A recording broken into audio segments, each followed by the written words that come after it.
Hello and welcome, everyone. Thank you for your patience. We had a little bit of technical difficulties, as these things happen when you're doing live webinars. But thank you for being patient. Thanks for hanging out with us for the next 45 minutes to an hour. We got a great discussion lined up. I'm really excited. We had a few planning calls for this one, and I wish we could have pressed record just as we were chatting, because there was a lot of good nuggets that were being dropped. But the topic we're going to be talking about today is the one you see right here. So real ways we can move the middle, right? This concept of moving the middle of the pack, meaning our middle performers, and turn those B reps into A reps. And we're going to look at this from a few different angles. We're going to attack this. Is this still the right way of thinking? And we're going to tackle this. So before I introduce my awesome guests, I want to very quickly just do some housekeeping. So number one, these are always recorded. So if you got to jump off, you got to close a deal, please do so, or end a quarter. I know you guys got to do it. So please do that. We'll send this to you within about 24 hours. It will be in your inbox.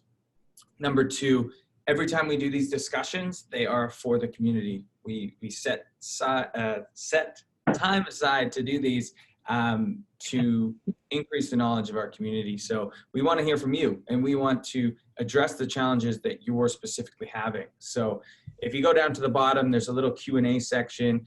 Please jump on there, introduce yourself, company you're with, and any relevant questions that you have throughout. We'll do our best to get to as many as we can. But that was enough of me talking, and I'm going to get out of the way now and introduce my two amazing guests. I am joined by Jake Brawley, the VP of Marketing at Highspot, and Rob Jepson, who is the CEO and founder of Xvoyant, not pictured here because he graciously agreed to do this last minute, because he is probably the go-to guy in my eyes in the world when it comes to coaching sales reps. So very excited to have you both here. And Rob and Jake, welcome.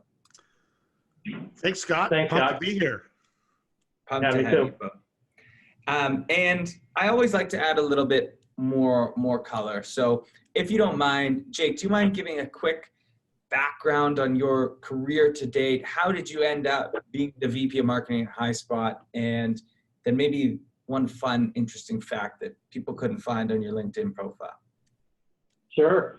Yeah, thanks for having me again. I'm sorry about the late start, everybody. So Scott mentioned Jake Brawley. I'm the Vice President of Marketing here at Highspot. I've been here 2 years. Highspot is a sales enablement SaaS platform. And so relevant subject matter in what I'm doing in my day job, but I've also spent, almost 2 decades now in various sales and marketing related roles. I've done lots of random acts of enablement through my career. I worked for Microsoft for a while, and I'm really excited about what's happening in this broad space that we think of as sales impact.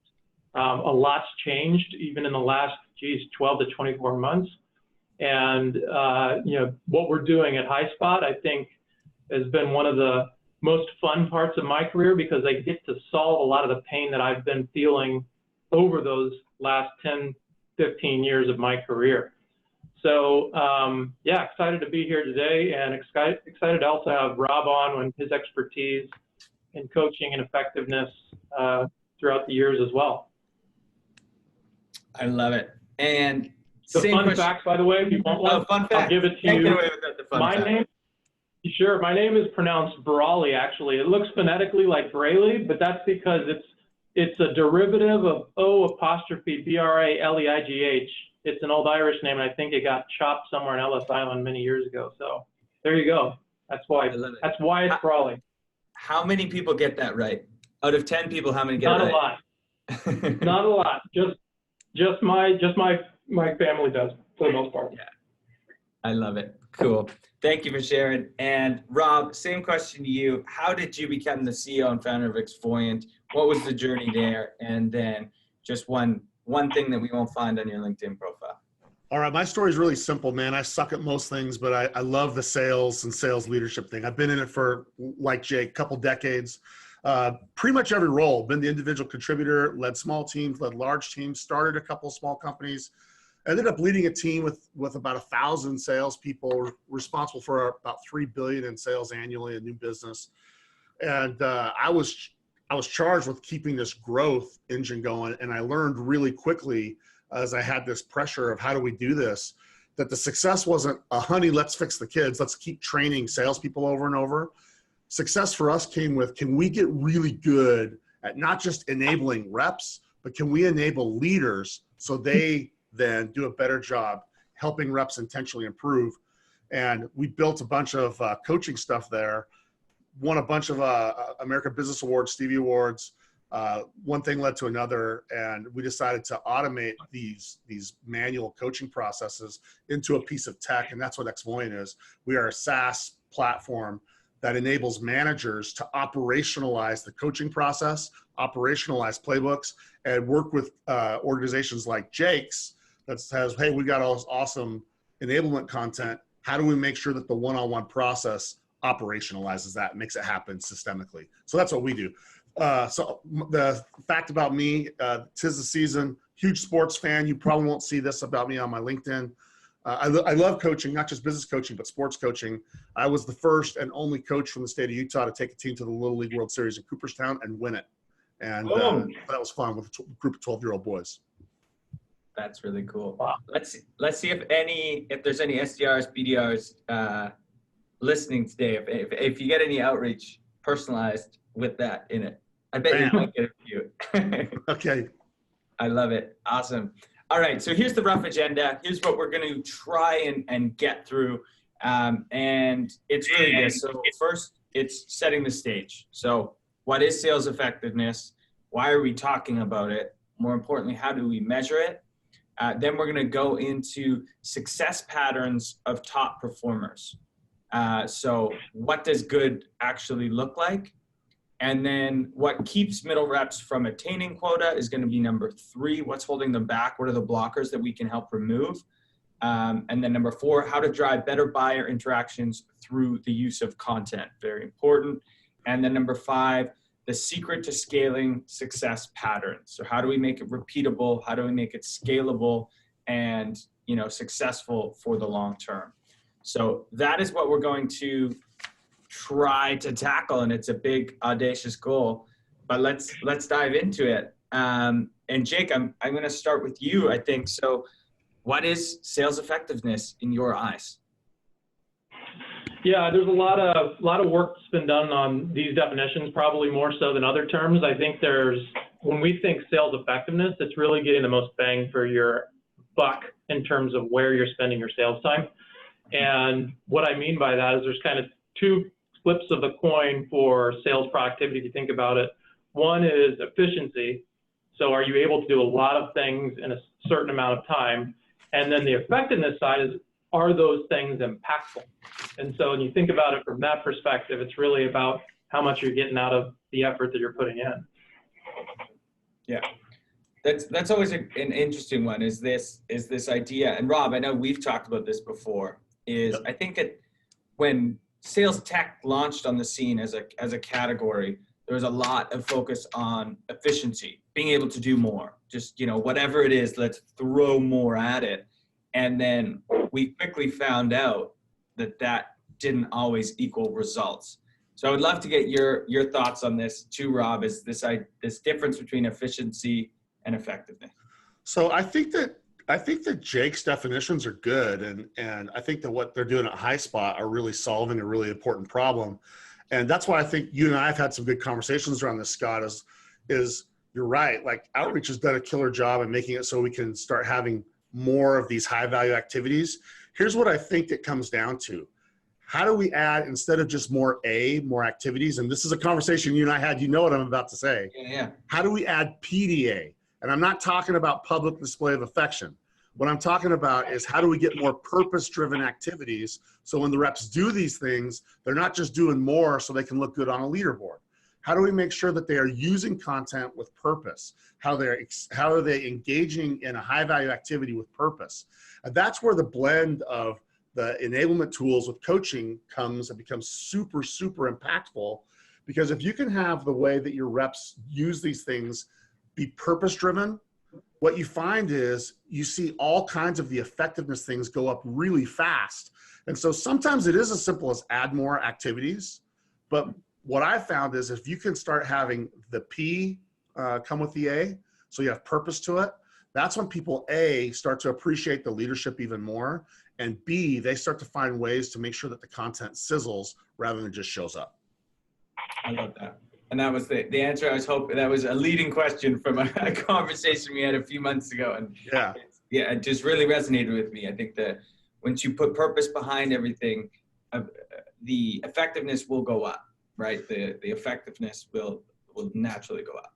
And that's why, to Jake's point, you got to have these things, but the way that leaders, instead of saying, please use this, if you can have the one-on-ones help them have that purpose, you find that the tools that you provide, I mean, I'm telling you, they take off 10 times faster. And that's why it's always about culture, not adoption.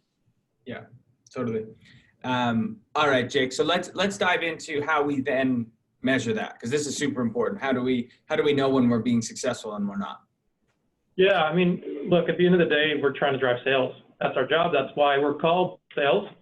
I think the difference is now everybody is doing selling in an organization. And so sales and sales effectiveness and enablement isn't about seller or sales department. It's about the company and how to drive sales more effectively. So I think the definition is broadening.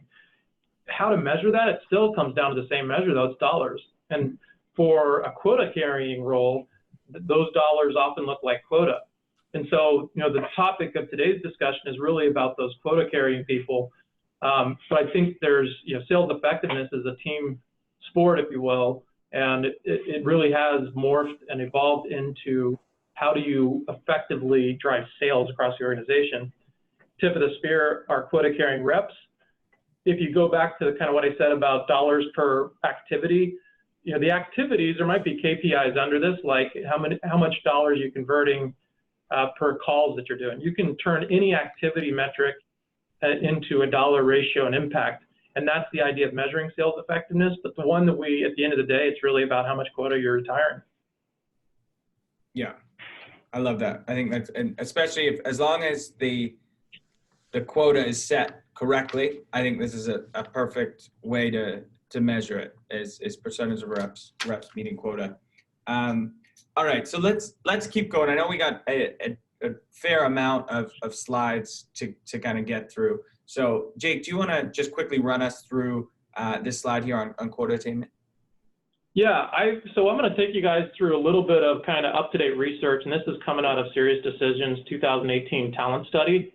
So a lot of the kind of supporting facts around what's going on with sales effectiveness will come out of that study. It's really good if you haven't seen it. The first piece is kind of the current state of what we were just talking about, which is, at the end of the day, it's about quota attainment. Mm-hmm. And looking across teams of reps, organizations today that have over 80% of their reps, this isn't 80% quota attainment, but over 80% of their reps meeting quota, that's less than 40% of organizations. So to your point, some of that might be quota setting, but in general, that indicates a lot of work to do.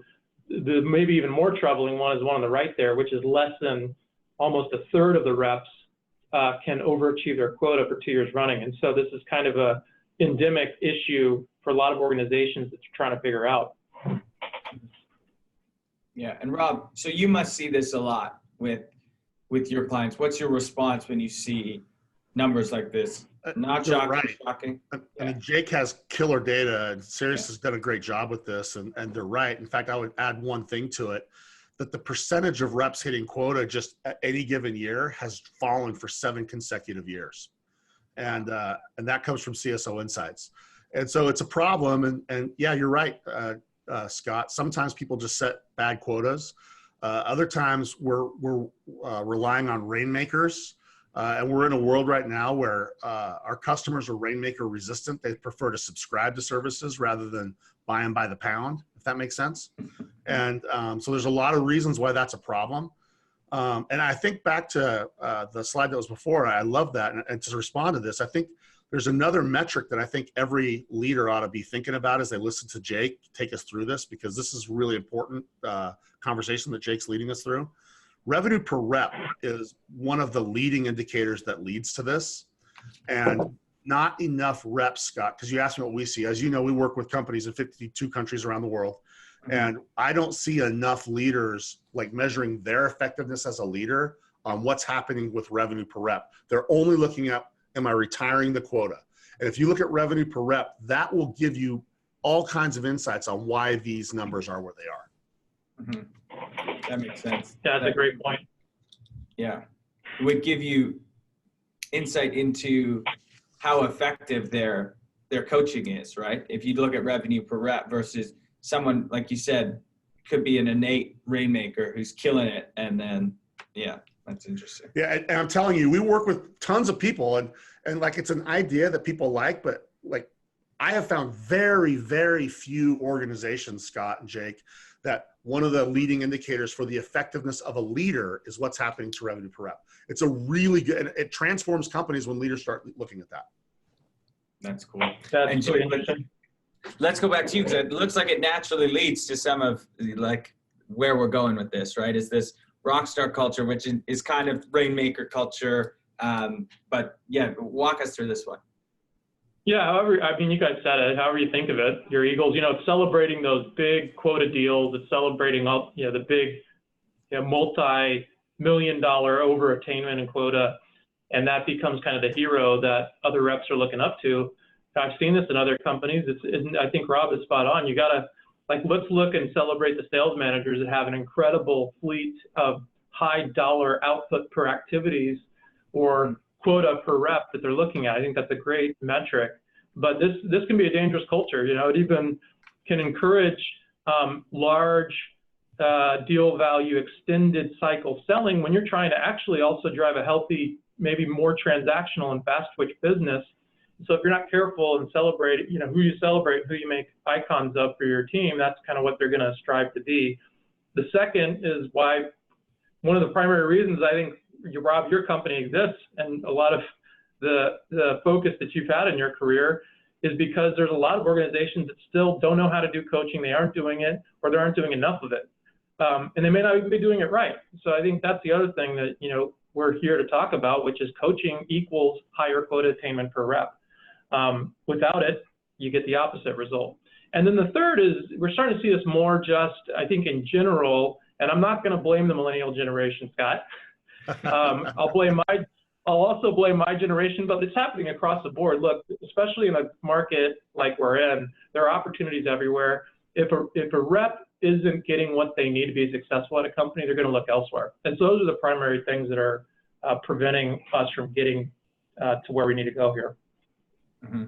Yeah, and I think that last one too, when we look at, Rob, your point of quota attainment going down for the last 7 years, that's not a good feeling. So you're going to naturally start thinking it must be outside sources that are making this happen, right? No one loves to blame themselves. You know, a lot of top performers do have that, you know, full take complete 100% ownership, but not everyone does. And that's when you have your head up, which sometimes it's smart to do. If you're not being set up for success at one org, you're going to look elsewhere. There's a culture now that, just to finish and put maybe an exclamation point on Jake, you got me over here on my end, Jake, giving you a standing amen, brother, on what you just said. It's now in the world today, Scott, Jake, and listeners, a good reason to leave a company is lack of coaching. If I'm not getting development, it is a good reason to leave. I see it all the time. And if you're listening to this, one thing I'll add before we go on to underscore again how big this problem is, we just participated in a study with Keenan and Gong, and we asked salespeople, how good is the coaching that you receive? 48% say I never get it. 13% say when I get it, it's good. Okay. Only 13. Here's the problem. 83% of the leaders said they're good at it. The word they used is awesome. 83% of the leaders say I'm awesome at it. And wow. So there's a huge disconnect. That's a different webinar at a time. I'm not going to spend any more time on it because I want to go where this. But that's why you have numbers 2 and 3 being so important on this list. Yeah. That's some extreme kind of cognitive dissonance that are like pushing against each other, right? That's Yeah. Well, Anyway. I've never heard of it. Sales leaders that feel like they're doing a good job better than they may be. Really? Yeah, never. Hey, I'm a sales leader, man. So are you. We've never had to stretch things a little bit, have we? Confidence? Well, look, Let's move along. so part of it is, we talked about coaching and getting what you need. It starts in day one. And this is the other thing, is that, you know, coaching needs to be applied in continuous enablement and onboarding throughout the life cycle. The first 2 years are super critical. You know, onboarding starts day one, coaching starts day one, and it doesn't end there, even for reps that are, you know, very proficient in their trade and have been on board for multiple years. But you do need to adjust and cater your coaching and cater those things so that you're providing the right level and the right knowledge to reps. And I think that's one thing, is a lot of organizations kind of have a one-size-fits-all. You go through your sales onboarding and then off you go. And so I think this is a big part of understanding how to apply coaching effectively. Mm-hmm. I love this. I love this slide. And I love how I think a lot of organizations have these flipped, where they try and get people to understand their product or their offering, and then understand their buyer. Like, probably every organization, actually, apart from outreach, has had the opposite line of thinking, which is crazy. I think you're both right. Jake and Scott, you're both. I think this is epidemic, what you guys just showed. I think it's epidemic. Yeah, agreed. It totally is. And the other thing that's happened too is you can't afford not to start with buyer knowledge today versus product knowledge, because the buyer is in the driver's seat. They are armed with information. Reps today feel like they're outgunned because they, need to meet the prospect and the buyer where they're at, and they have to provide incremental value beyond that. So the stakes have changed here. And I think this slide kind of frames part of the issue with day one. What are you coaching on? What are you teaching and training on? How are you doing your onboarding? And so I think this is something to keep in mind as you're thinking about how to build effective sellers and address the issue of retention and some of the things we talked about on the previous slide. Absolutely. I just mentioned this, but like, look, the key word here is buyer. And it's all about every buyer interaction. That's where the rubber meets the road. And so when you're thinking about coaching, when you're thinking about enablement, readiness, onboarding, and what we just talked about, it starts with the buyer. And there you have to be prepared, and you have to be coached around how to be relevant to those buyers. And what I'm going to share with you now is some of the really interesting data that came out of that serious decisions piece that shows there's a clear correlation between reps that are high performing and those that prioritize and prepare for every single buyer interaction.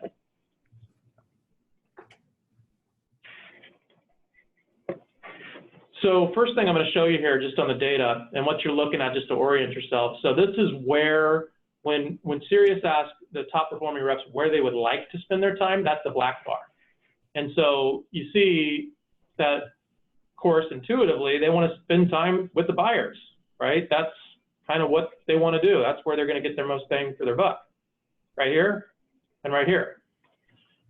And what you see, and what we all kind of know intuitively, is where they are actually spending their time, which are the blue bars here.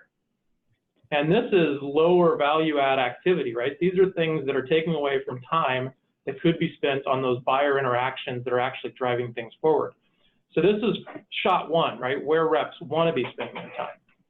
Then we'll go to actually look at, let's compare now where time is actually spent and the desired activities of high performers and where they want to spend their time versus where lower performers, what Sirius calls in this study, runners up, where they're spending time.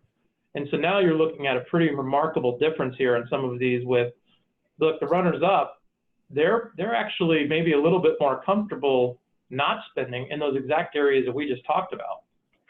And so buyer interaction and focus on buyer interaction, focusing your enablement efforts at the point of buyer interaction, focusing your coaching efforts at the point of buyer interaction. That's a key piece here that I just wanted to frame that I think this Serious Decisions study report really supports. And I'm going to go into, I don't know if you guys have some commentary here. I could sit here for a minute, but I'll next go into, along the lines of the same study, how these reps are spending their time in terms of that preparation and engagement as it relates to content interaction, which I think is really fascinating. What's behind this stuff?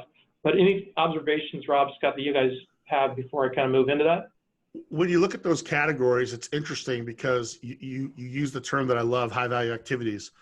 The two that are most associated with deal winners are about opportunity origination and then probably opportunity advancement as well. The rest of them are administrative activities that you see. That's right. And so time management always will be part of effective coaching. And that's why it's super important that your coaching is enabling your playbook. And I'll give shout outs to what you guys do, Jake. And I know that's not what we're supposed to do, but you guys at Highspot help build killer playbooks and help people have what are the content pieces to make it so I'm not just being a persistent pest, but I can have content that will fuel a journey and make it so we now can add value rather than just be checking in. And so just like you want to have your reps not check in, but add value to the journey, my advice to the leaders that are listening to us, make sure your coaching is providing the same thing for your rep. Are you giving them the kind of advice to fuel their journey of their career rather than just checking in on where they are with quota? That's what I would add to that. Yeah, absolutely. My 2 cents here is I think over time, Highspot's doing a great job. I think more and more of these other things will all just be automated, right? When you get into the school of thought of like, is AI going to replace salespeople and all this garbage? It's like all those administrative things. Yes. Yeah, let's get those out of the way. We don't need them. They're done. They don't, as we can see, they're not what top performers do. So I think those we're going to see with the rise of sales tech slowly disappear, hopefully. And that's when there will be could be more of a gap because high performers will realize that and use technology to get rid of everything else and focus on these two. And it's funny, we were having a conversation yesterday as a marketing team about our top performing rep here at Outreach, who's amazing, absolutely amazing. And it mirrors a lot of this. The only thing I would add is this conducting buyer meetings. I think it should be like conducting high value buyer meetings. So what he's really good at is disqualifying and not spending time on meetings that aren't going anywhere. He's amazing. He's ruthless at it, but very effective. Let me add one thing to that, Scott and Jake. As we've dialed in, we look at 2 forms of coaching. One is performance management, and that's opportunity origination, average deal size, win rate, and speed. And the other is opportunity management. So performance management, opportunities management. On opportunity management is both of these, because I see demand gen is performance management, and I see buyer meetings as both performance and opportunity management. 2 things that we've learned. Great coaches focus on starting in the right companies, like you said, Scott. We disqualify fast because the better you start, the better you finish. Yeah. And the second place that's good to help for leaders in opportunity management is either closing profitably or with all the business. That's an area that great coaches can have an impact with winners versus runners up, is did you get all the business or just a little bit of it? 100%.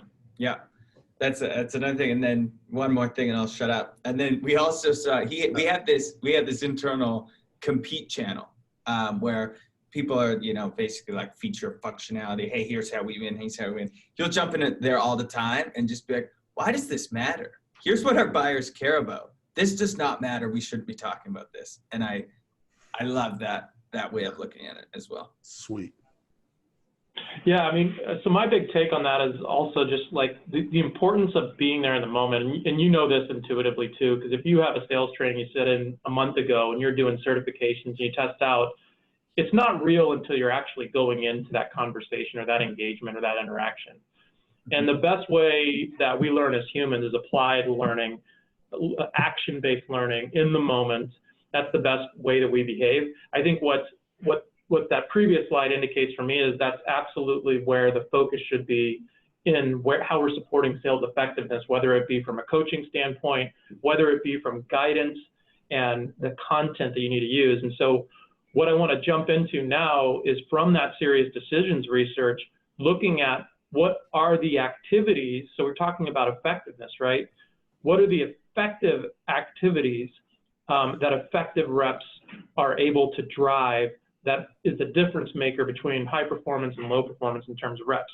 The way, and I'm going to look at this first through a content lens, because content activity, there's a high correlation between how a rep is preparing and what they are using. The way that Sirius talks about the difference between those two things is empowerment, which I really think of as like your internal content.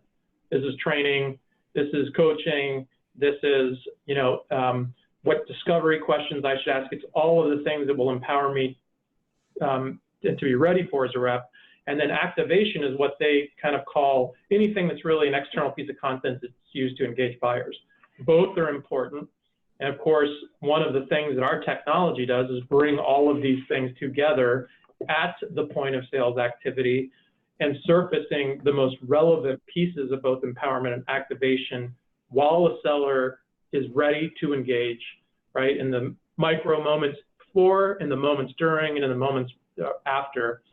And so this is really a big core area of focus, obviously, for effectiveness and enablement. Here's the high level, is that as it relates to kind of the internal content, high-performing reps actually consume 68% more at the front end of the sales cycle. So that's before they go into their afternoon meeting, right? They're doing a little bit of advanced preparation.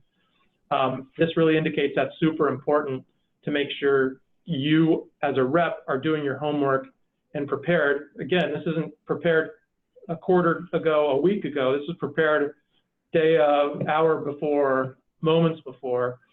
And the other thing that the study found is that high-performing reps also consume a lot higher volume of content. And so they're more engaged in trying to absorb everything that they can so that they're going to be maximum effectiveness.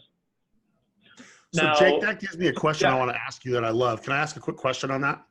Sure. Yeah, please. This would to me would support some of the stuff that we've all seen, that the better the personalization of an experience for the customer, the more likely they are to have a good experience, and then you win. This would show me that you're using content to personalize that experience, and that's why you see them having such more higher win rates. Is that the right interpretation of this? Well, not entirely, because we're not yet starting to talk about the activation content, which would be, Okay. This is a personalized communication. Now there is, though, it's still a relevant point, because, you know, think about your own enablement. If you're doing it well, you have a lot of internal training on who are our buyers, what are the personas, what are their pain points. And so personalization starts with understanding, Got it. you know, who am I talking to? So I think it's still relevant here, but we haven't necessarily gotten to the now, how do I actually take that personalization guidance and apply it and put it into action? That's where we'll start to look at the activation content. It's great data, though. I love it. Mm-hmm. So this to me just says like they just have like a ferocious curiosity to consume everything that they possibly can, which is definitely something I've noticed of any high achiever is that. That's right. That's exactly right. So always peel the onion. Totally, that's totally right, Scott. I mean, to break that down a little bit further and to support your point, you know, high performers relative to low performers, you can see they're consuming more of that. They're hungry and they're curious and they're learning, and they want to get everything that they can so they can be successful early in the deal cycle, especially. This is not early in general, this is earlier in the deal cycle, right? Before they actually have to start leveraging that knowledge, which are the later stages of the deal cycle. And so in doing that, they get better conversion rates, they get better velocity and throughput in later sales stages, and so they're less reliant on content, as you can see, in later stages of the deal. It's kind of like the, oh my gosh, Hail Mary, I haven't done my homework and prep and now I'm scrambling to catch up. That's kind of what I see here in the behavior, the high performing reps or the low performing reps.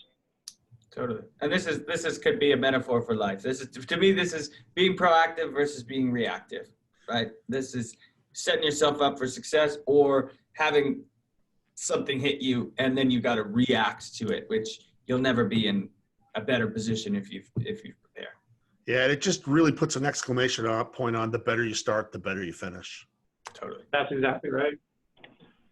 So this is where I personally find this very interesting, and Sirius, again, they did an amazing job because they're looking at these different cohorts of performance, and then they're taking it down to then, okay, let's get specific. What pieces of that empowerment and readiness content are they looking at. And now the thing that should be obvious across the board here is that doesn't matter what it is, top performers across the board are consuming more of that early stage content. We saw that on the previous slide, but you can see it's not just in any area, it's across all areas. Now, there are some that kind of stand out more than others, right? The, understanding competitive and differentiation, you can see quite a big delta there between a top performing rep and a low performing rep. Understanding kind of sales methodology and the importance of like, look, I need to be effective beyond just the knowledge, right? Because buyers today, they have knowledge. They have knowledge about your products. What they don't have is the ability to take that knowledge and put it into terms that matter for their business. And that's why effective sellers are so great, is because they are that translation layer, and they help buyers who don't necessarily innately have that translation layer, which is a lot of them.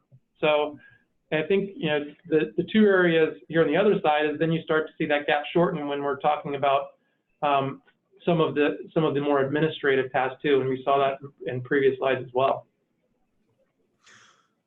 Yeah, so I love listening to you talk about that, Jake, because one of the things that I believe, again, as someone that helps coaching grow, is common knowledge does not equal common practice. And so I could be aware that content's there, I can be trained on what it is for, but your ability to use it situationally and make it relevant is what this is screaming here, right?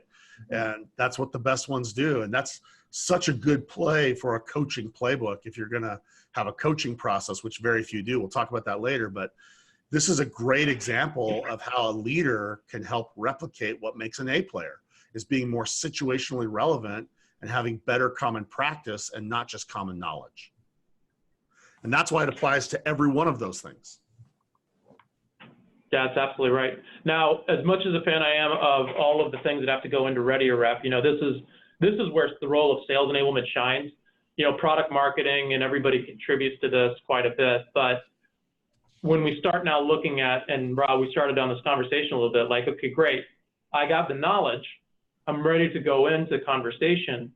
Now let's actually put that into use. So let's activate in the terms of serious decisions in this study. And what they found in looking at this, and here's what I think is really cool about this part of their research, by the way, they weren't asking the reps, they were asking the prospects, they were asking the buyers. Hey, you were evaluating multiple organizations. Tell me about the reps that were representing those vendors and who you went with and what they did versus those that you didn't go with and their activities. And so I always say, the marketing, one of key marketing's jobs is ambassadors of the truth, and buyers have the truth. So I love the fact that this is all verbatim coming from the buyers, and it makes this information about the share really valuable. But the two things here that we found again is just higher consumption. So we saw consumption in the learning, and want to know how to do this effectively. But you also see that in terms of the engagement. So what am I now putting into practice to engage somebody in a relevant way? And like you said, Rob, they're doing the other thing there, which is number two. They are putting that in a lens that matters most to the person they're talking to. And personalization is definitely a big part of that, understanding what content pieces would resonate based on a scenario, and then extending that beyond just what the content has with something that's value added and relevant. And so I think, this is the really fun part of looking at how activity and behavior for effective reps looks versus those that aren't.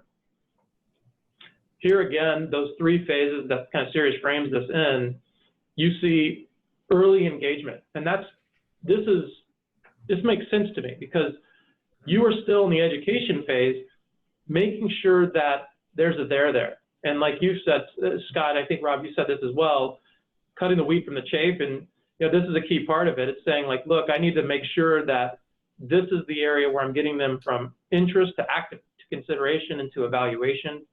And that, as we know, is a tough part of the funnel in driving conversion. But here you see that effective reps are driving more content there. And across the board, if you do the math here, you see that this is over 17 pieces of content throughout the sales cycle that effective reps are engaging with.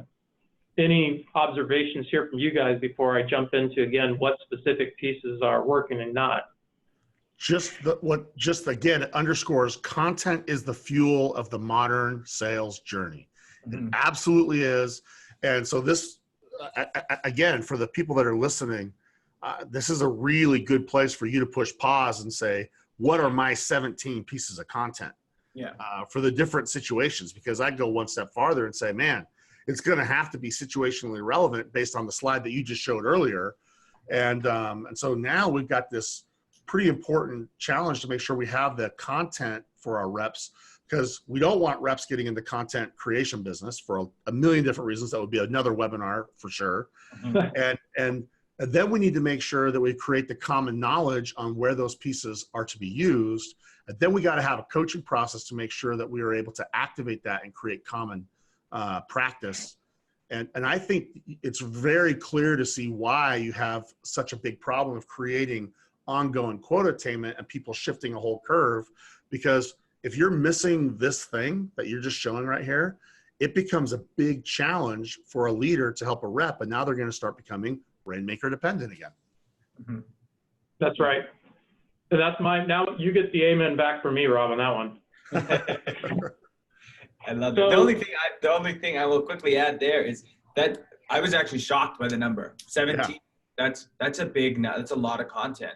So mirroring what Rob says, like, time to do a content audit, time to dive into what those are. And then I would also, if you can't break down each piece of content by your personas, I would at least help synthesize each piece of content to the different personas that you sell into, so that your reps don't have to do it. Because then they're again, kind of in the content creation business, they're going to summarize it for you, and they might not be hitting on the right points you as an ops or leadership team believe. And content creation is a high value activity, just not for a sales rep to do, right?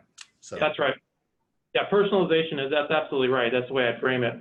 I think, in one hand, I am surprised, but on the other hand, I'm not, because, that's our core business. We actually see and we monitor, even for our own go-to-market through Highspot, how many pieces of content, which are the most effective, which are reps using, and what's getting the most engagement back from buyers when they open it. What slides are they clicking into? What are they sharing out with their buying committee? I can just tell you that I've had unsolicited prospects say, let me talk to your VP of marketing, because I was so impressed with your sales engagement relative to other vendors I was looking at in this space. I want to know what you're doing. And a lot of it comes down to, hey, and I'll give you some verbatims. Your team, they responded in a timely manner. It might not have been 100% of what I was looking for, but they responded with something that was relevant, and the other vendors did not. And so it really is a difference maker in how you're leveraging content and translating it for effectiveness, Rob, which is really where the coaching and the personalization start to come in as well. But content is super important. I mean, this is what reps are using, and we see it here. The effective reps are using, and it's not vendor content. It's not promoting our own stuff. You can see here, the deal winners are most effectively leveraging the voice of others, right? Analysts, third-party reports, things from the industry. And this, remember, this was early stage. We saw high activation content usage. We're looking now and we're double-clicking into that stage here. And so some of the most relevant assets that your team needs to leverage at that stage are these assets. And I can tell you from my own experience, not every sales rep, right? Once that meeting has been secured, not every sales rep is comfortable or even knows how to leverage some of these thought leadership things. And in the past, they might have just marked off as, hey, that's marketing stuff. I've got my core presentation deck. I got my core product information. That's kind of my go-to bill of materials. This is saying, no, you got to be kind of the concierge of all things throughout the funnel. And so I think it's really an interesting piece here of research from Serious Decisions for those who are thinking about effectiveness and how effective engagement looks for reps early in the deal cycle. Mm-hmm. My 2 cents on this, it's so interesting because this mirrors, we did a state of kind of content survey on Sales Hacker not too long ago. And it was funny, and we did it by age. So millennials and up still liked to consume ebooks and white papers. Those were the 2 favorite. And then then millennials, their favorite type to consume was review site material and analysts and thought leader material, and that was growing, and so that seems to be that's going to be the new norm of the content that we're going to see have more and more of a role. Cool. All right, so that kind of concludes the research piece. I mean, look, I found this when I first saw it to be really impactful. I mean, the world has changed a little bit, and now we're getting optics in some areas we never have before. And I think that's exciting. It's exciting to be on the technology side because for what has been a black box for many of us, and this is now getting full visibility. So we can actually have data-informed decisions to drive higher sales effectiveness, sales enablement, et cetera. Yeah, I think before we kind of just close out here for the group, all the activities in the day are worthless, really, if you aren't putting them into action.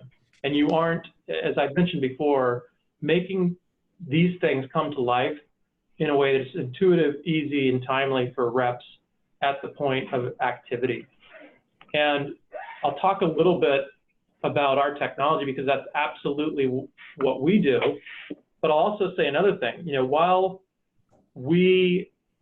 our technology facilitates and makes that process easy, it's still about what's the quality of things that go into it. And this is something that we don't necessarily control within our platform. We organize content. That's a big issue, by the way. If you ever have reps that are trying to search for something, you know, a folder navigation system is not intuitive. I've tried so many times in the past and failed. It starts with content, and so that's what we do. One place to go. You would know it's always there, it's always fresh, but it's also easy to find. And by the way, if this doesn't work, you're kind of dead on arrival. If a rep goes and searches, can't find something, that's it for them. But that's not enough just to organize the content. It's about all of the guidance and coaching, the plays, right? The communication, hey, there's a new deck out, there's a new product launch, and here's the right training for that. Putting context around those pieces of content, that's super important. That's a big part of what our technology does. And then ultimately, hey, now you've got content, now you know how to use it effectively, go put it into work. And whether you're engaging somebody on social or through email, Gmail, Outlook, or outreach, you know, you're doing it at scale, we then facilitate and integrate with all of those interactions, closed loop with the analytics. That's the core of our product. But going back to the previous slide and looking at all of those content types, we've also recognized the fact that we're the technology company that makes that happen. We also partner with organizations that are experts in creating quality content. And so we have a fleet of acceleration partners, Challenger, Value Selling, DSG, who specializes in work, playbooks consulting. Those are the experts in creating quality content. And you know, it's really important for us to partner with those experts because that's how their quality and their IP comes to life within a selling cycle. So that's really the role we play for those of you that are interested. And of course, reach out to me directly. I'd love to chat more about it.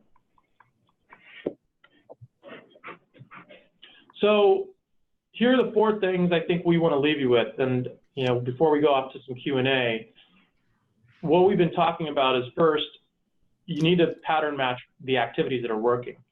And so in the absence of having a great serious decision survey for your buyers and things like that, you make sure that you have analytics at minimum that are indicating what activities are moving the needle, driving velocity, driving conversion, and quota attainment. Second thing is, you know, the alignment of all of those best practices to your team goals.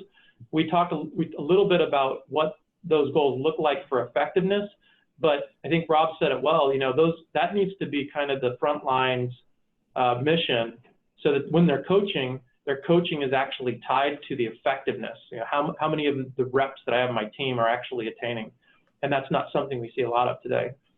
The third is, look, you know, make sure that your reps have a platform to know what those effective habits are and to adopt them, and that's holistic. You know, while Highspot is software, it's holistic with your sales management team, coaching expertise, some of what I said before about sales experts who have amazing quality content and expertise on playbooks and methodology, et cetera. But that all has to get used and to become impactful has to be used by reps. And so that's bringing it to the point of sales action. And then fourth, we just talked a lot about this, which is the compelling content. So I'm not going to hammer that one any further, but I'll move to kind of open Q&A now. And before I do that, maybe Scott, Rob, I'll ask, is there any other kind of closing comments before we move on to a few questions? Yeah, I would just say that all those four things are things that I hope everybody wrote down. And the last thing I would add is, if you want to become a coach that makes these things become part of the DNA of your team, then you need a coaching process. Just like you needed a sales process, you need a coaching process. Recent study said only 3% of teams have an actual process for doing this. And because if you just give this to your leaders and say, now go coach them, you're setting them up to have a rough road. And so I would advise you to find a way to operationalize the content that lives in your playbook. And the only way you can do that is a coaching process. And I found that if you do that, it makes playbooks come to life and content come to life. And maybe most important, Jake and Scott, it makes it so your reps thank you for those interactions rather than wonder if they're going to be valuable or not. Yeah, I love it. I would just say that I strongly agree with those 4 points at the end. And, you know, Sales Hacker, we love Highspot, we love Exfoliant. So if you're listening to this and any of this resonated, make sure you check them out. And best place to connect with you too. I know, Jake, we've got your email there. I know, Rob, you're all over LinkedIn. Jake, are you a LinkedIn guy as well? Absolutely, yeah. Please link me in. Would love to connect. Perfect. And we got 1 minute, and I'm gonna steal this last minute of your time. I know you're busy, guys. We've got a question, and Rob, I'm gonna ask this one to you. It comes in, as a manager, how much time a week should I spend coaching? Great question. The easy answer is, I would say everyone's entitled to a one-on-one. It depends on how many people you have. Your frequency of coaching is this simple. How long is your sales cycle time, and how often are those sales activities being done? Longer sales cycle times, you could probably have every 2 weeks to every month. Shorter cycle times, you need to have a one-on-one every week to every 2 weeks. If it's very frequent, more coaching. If it's less frequent, less. If I was to say X%, I would be letting you down. I would use that as a framework and make sure you have enough time to get everyone a one-on-one, and then you use your discretionary time with those that respond to coaching. Measure coachability. It's the most predictive metric I've ever found. I love it. And then last question, Jake, for you quickly. All right, my marketing team is very constrained. If they could only produce 3 pieces of content, what should those be? Great question. That was if the sales team could produce 3 pieces of content? It sounds like if the sales team could ask marketing for only 3 pieces of content, what would those be? And I think we could probably lean on that study that we looked at earlier. Absolutely. I mean, you need some key pieces of thought leadership. That's one that tie to your customer and prospects initiatives that are already funded, that already have dollars with them. If I was a seller, I would say, and based on that study, more of that, please. I think the second piece is making sure you have excellent quantifiable business case that's also supported, like we saw, with third-party substantiation.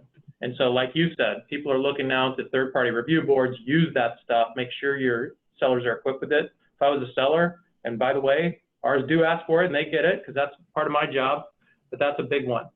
And the third is you can't really have enough of case studies and real quantifiable proof with your existing customers, because that is a third-party voice that's saying that for you. And it gives you as a seller more ability to personalize the message like we talked about. So I think those would be the 3.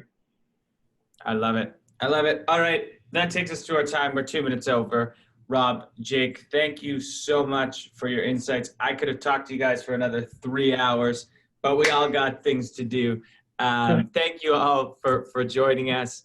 Thanks for the great engagement throughout, and connect with these guys online. Follow Highspot, follow Exfoliant. Thank you so much. Peace.